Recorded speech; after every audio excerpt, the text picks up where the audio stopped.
So here's the start of it. I'm a female, 22 years old, and set to graduate from a small college way up in northern Oregon. My major was performing arts, and I had half a credit remaining to obtain. To obtain it, I was doing on-the-job training for the costume room of the theater department. The work wasn't too tough. I had already learned how to hand sew and use a sewing machine, so I spent most of my time helping by mending and altering the costumes of the actors. The musical that we were performing was full of garish colors and strange clothing, and I was happy to help while earning that final credit that I needed. The weekend hours of the costume room were reserved, and it opened around noon. But this Friday evening, I had stayed up all night watching film marathons with my roommates, and therefore I had awakened around 1 in the afternoon. I did not spend too much time on this. I pulled a hoodie over my head, tied my hair into a bun, and rushed across campus to the theater building to get ahead. It was a sunny spring day, the kind of warm day where one could go out in just a long-sleeve shirt. As I came up to the building, I slowed. At the side of the front door, at the bottom of the stairs, leaning against the wall of stone, was a man not doing anything other than standing. But something didn't feel quite right about him. The building had this enormous entrance, sweeping steps up to 3 sets of glass doors flanked by towering columns. It looked something from ancient architecture, awkwardly situated as it was beside the newer part of the building where the stage was. The old building was mostly offices and classrooms, but the door that I was heading towards was the fastest way to backstage and costumes. Now, the odd guy. He was about my age, or roughly mid-20s. His appearance wasn't so much scary or anything, but there were a few things that made me feel uneasy. His hair was greasy, and his attire, a rumpled t-shirt and threadbare jeans, seemed not to have seen a washing machine in weeks. He was wearing that ginormous winter coat, the kind with lots of weight to it, that has a hood and is lined with fur, and this clunky snow-type boot that didn't belong anywhere. It was a minimum of 65 degrees outside. As I walked past, we had a moment's eye contact. I nodded rapidly but graciously and smiled ever so slightly and hoped not to be impolite. That was probably my first mistake. He did not return the smile. Instead, his eyes watched me all the way up the steps, and even when I ran the final distance and in, I still felt his eyes on me. Now, I have been going to this university for 4 years. It's a small school, and though I may not know everyone by name, I usually recognize faces at least. This guy? I'd never seen him before. That's why that made me pause and rethink. My college did have a good amount of quirky students, people with odd quirks or fashion sense, artists, let's be honest, but I'd thought by now that I'd seen them all. This guy was new. Down in the costume shop, I knew that one of the other students was already working. When they saw me, they asked what was wrong. I suppose I did look a bit dazed. I told them about the man outside, and they sort of giggled at first. We spent a couple of minutes guessing. Maybe he was some freshman I hadn't noticed. Maybe a guest of someone's, or maybe some cast member doing some off-the-wall method acting thing. They went up to check afterwards, but by the time they came back, the guy was gone. I tried to brush it off and got to work. The musical did have some bizarre costume pieces. I was sewing beach balls in half onto bikini tops that afternoon. I got my headphones on and listened to a podcast, zoning out as I sewed on the ridiculous designs. I'd arrived around 1 o'clock, and around 4:30, the other person packed up and headed home. That left me alone in the shop. By that point, I had switched jobs and was sewing snaps onto the back of an old blouse. It needed to shut more tightly. I took a quick break to work on a paper due Monday, classic senior procrastination, and then resumed sewing. This time, I left my headphones off since I was by myself and figured I'd listen for noises. Let me tell you a little bit about the shop layout. It's in the basement downstairs, slightly hard to reach unless you understand the building's turns and loops. The actual room is actually quite large, almost a bent rectangle. It has long tables in the center with sewing machines. One whole side of the room opens onto the backstage region and dressing rooms. The other way goes into a narrow hallway with doors to the auditorium and one door outside. That side also goes to the primary storage room for costumes. Right next to the sewing machine tables, there is a door that opens outside into what the costume supervisor calls the weird courtyard. It's not really a courtyard and is more of a maintenance area, a fenced-in yard with pipes, air conditioning units, and electrical boxes. It is completely enclosed in a 15-foot-tall chain-link fence. That door is a safety issue because it can be locked from the outside. Our advisor cautioned us freshman year, if you get out of that door, you won't be getting back in yourself. There is also a thin vertical window in that door. I was sitting maybe 20 feet from it, directly across from the room, when it happened. It was around 6 o'clock. I was trying to get as much work done as possible before heading out for dinner. I was halfway through clipping the snaps when I heard a sound, a sudden, sharp one that cut the quiet. I sprang and accidentally dropped my needle. It was still attached to the thread, so it didn't go far. When I stooped down to pick it up, I noticed something strange when I stood up again. The courtyard door window. It was no longer empty. I couldn't see what was happening at first. Between me and the door was crowded with dress forms covered in half-finished costumes, so I had to blink a few times before I understood what I was looking at. I shifted in my seat to get a clearer look. And there he was, the same one from before, the parka man. He was just beyond the door, staring in at me through the window. My mind went blank. That door was the only way to the courtyard, so he must have scaled the fence to get in. 15 feet of chain link with no handholds, and yet he did. I sat there frozen, stiff, heart pounding. We just stared at one another for a few seconds. His expression was blank, no emotion at all. But there was something about his stillness, the way he was standing, that made all of my hairs stand on end. He began playing with the handle. I heard it joggle. Thank God the door was locked.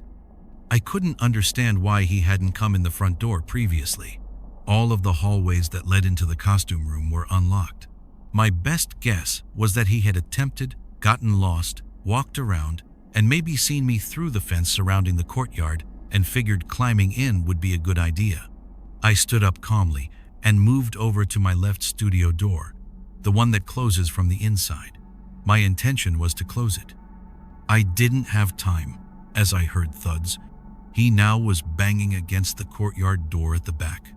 Instead of running, I hid in the small fabric storage closet nearby and shut the door behind me. I shook with my hands to call my phone and phoned campus safety. I don't even know why I didn't call the police right away. Fear does strange things to your head. They acted fast, and I must have sounded completely freaked out because they were there in minutes.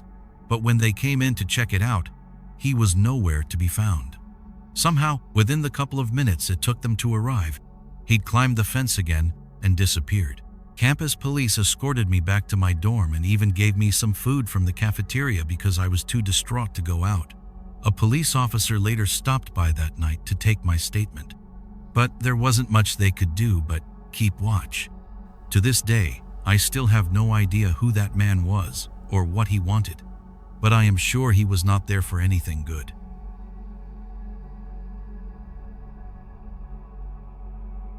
Somehow, around 10 years ago when I was 20, I did a summer's work as a counselor at this enormous overnight camp in the Oregon mountains. One of those sort of places where kids stayed a week or more at a stretch, away from the city, by this calm lake surrounded by pine trees. The camp continued for about 10 weeks. Then counselors such as myself remained on site and had groups of children all day that we ran activities for. It was one of the biggest in the Pacific Northwest. About 400 kids between the ages of 6 and 15 came in every 2 weeks. The campgrounds themselves were about a square mile, with nothing else nearby but a few dirt paths leading off in different directions into the woods. By that time, I'd been there for 3 summers. I'd just been reassigned to a new job that didn't mean I got to stay in the cabins with the kids anymore. That left me, after the night checks were done and everyone was accounted for, with a little freedom in the evenings. I could go to the gym or see a movie before I went to bed. The nightly routine at camp was pretty strict. By around 9:30 p.m., All campers were supposed to be in bed. 2 senior counselors were assigned each night to be on duty, which basically meant riding around the camp on a golf cart, checking for kids, or sometimes counselors, sneaking out after hours. It happened more often than people thought. I'd done the rounds a few times myself. Usually, you just drove slowly along the trails, waving a flashlight from side to side, then went back to the staff lounge to unwind. That's why it was unusual for anyone to be out and about after 9:30. The whole camp pretty much shut down. One night, around 10:30, I was working out in the gym with another counselor, a guy named Luke.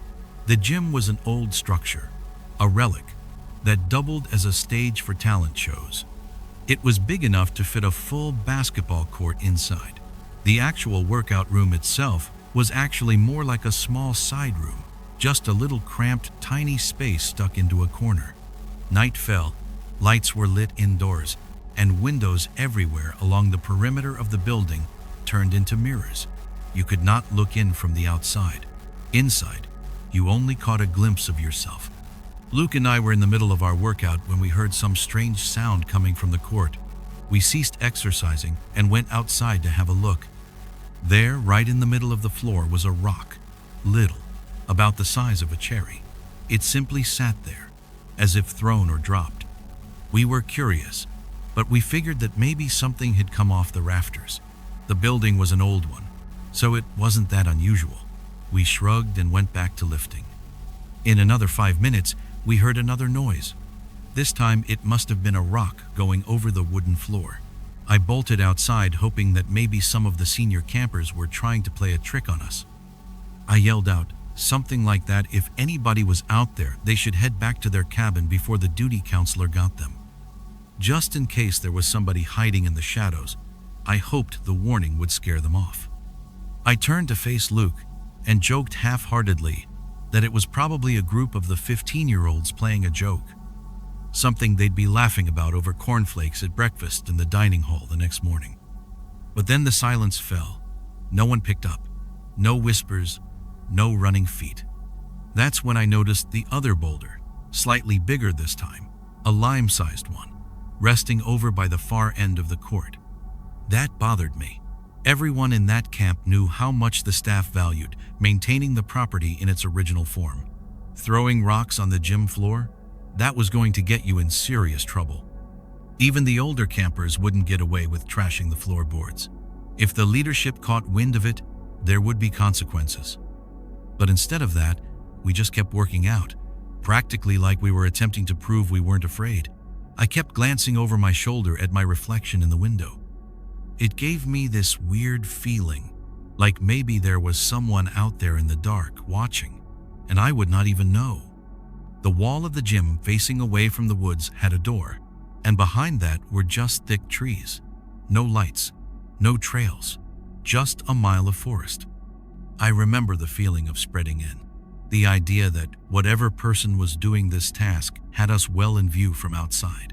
They could have been lurking behind the trees the whole time.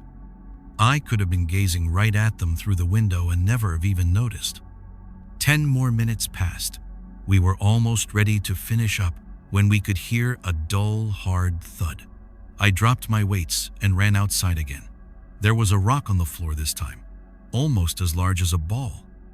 It had rolled across the floor and placed a clear scuff mark in the wood. That's when I realized this was no joke. No camper would throw something so big, not even a feral one. That rock might have injured someone or broken the floor. My heart started racing. I ran to the dark entrance that was turned toward the woods. The door had been open the whole time. The light from inside spilled out into the darkness, and I knew I was clearly in view. I yelled out, calling the on-duty counselor's name, Jason, telling him to stop it and that I'd get him reported if he didn't. Jason was the only one that I could even conceive of that would be playing a joke on us. But there was something deep inside of me that knew that it wasn't him. If this was some camper sneaking around, they would have skedaddled back to their cabins a long time ago, especially after the second rock. I stood there for an instant, still radiating in the doorway, before I realized how idiotic that was. Whoever had thrown the rock with such ease could have easily thrown another one straight at me. And since they'd thrown the big one so far, it could have maimed me. I turned back toward the court just as I overheard the golf cart coming up from the other side. My stomach dropped. If Jason was coming from that way, then it definitely wasn't him out there. I ran around to the second entrance and shouted that someone in the woods was throwing rocks at the gym. I told him that the court had been destroyed and he needed to call the camp director. Luke and I jumped onto the back of the golf cart and Jason floored it. We rushed over to the opposite side of the gym, the direction that rocks had been coming from. But whoever had been there wasn't anywhere. The only way that they could have traveled was straight into the woods. No lights, no track, just black woods. And there was nothing out there for at least a mile. No cabins, no roads, no houses, just trees. Back at the staff lounge, I couldn't get rid of it. My hands were still shaking. I had never felt that kind of fear before. True, physical fear. The kind where the hairs on the back of your neck stand on end. I don't scare easily, but to think of it now gives me the chills. The part that gets to me to this day isn't the stones. It's that someone had been there, not moving, not saying a word, just sitting there, watching us through the windows for over 30 minutes. While we laughed, chatted, and weighed ourselves, they were sitting out there, out in the dark, hiding in the woods. And when they left, they did not say anything. They just disappeared into the woods again, into silence, as though they never existed at all.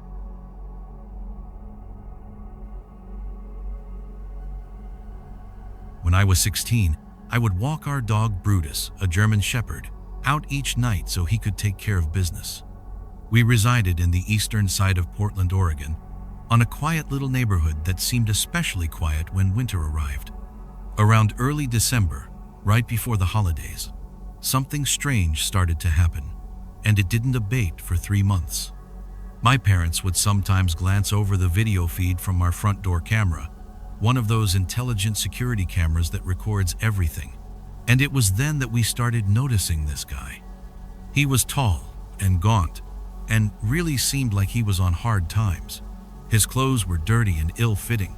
His face was gaunt, and his eyes were off.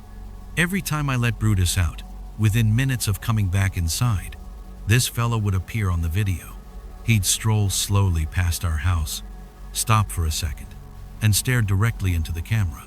He didn't just glance, he stared. He'd stand there for a few seconds, motionless, as if he was waiting for something or someone, and then he'd run off, every time, like clockwork. At first, it was an odd coincidence. Maybe he was just some guy in the neighborhood strolling around the block, but the timing didn't quite fit. It kept occurring too often, and too coincidentally with when I was outside. My parents grew more and more uneasy, especially my dad. He's not one to get worked up easily, but there was something about this man clearly upset his feathers. Then one night, it got out of hand. It was about 10 p.m., and I was with Brutus in the backyard. The cold wind had this nasty crispness to it, and the wind made the trees creak. I was half asleep, standing there, when I noticed a person moving rather swiftly in the dark. My heart skipped. It was him. That very same raggedy fellow. He was running directly at me, fast and with purpose. Brutus noticed before I did. His body froze, and he started growling low, his ears set forward. I didn't even think.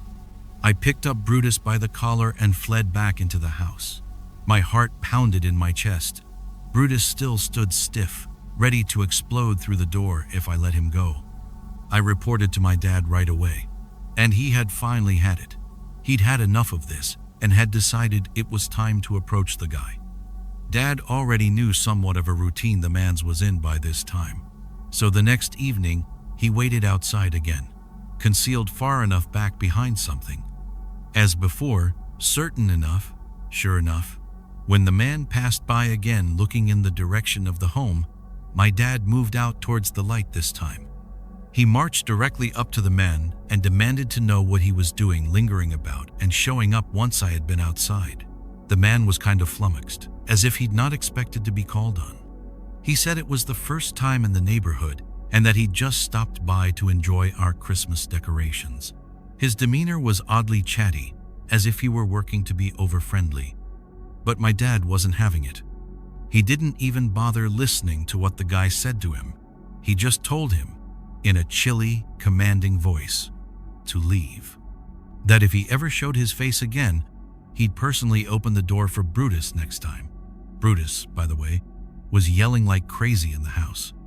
And he was a well-trained, well-mannered dog. So when he yelled like that, everyone knew he wasn't kidding around. Things grew stranger for the following few days.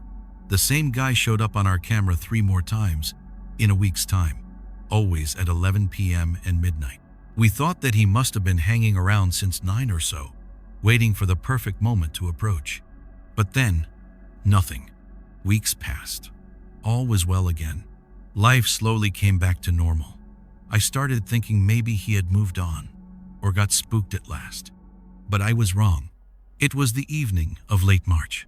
I was in the downstairs bathroom, music blasting on my phone, wiping my face recklessly. The window was slightly ajar to let some of the steam from the boiling water escape. I know, it wasn't the most brilliant thing to do considering all that had happened, but I'm not someone who likes to live in terror. As I blew my face dry on a towel, I caught the soft tap at the bathroom door. My younger brother, Kyle, stood there, only 11 years old, quiet, soft-spoken, and never prone to hysteria. But there was something wrong. His face was pale, and his voice little more than a whisper as he asked if we could talk. I opened the door. He was so frightened. He said nothing.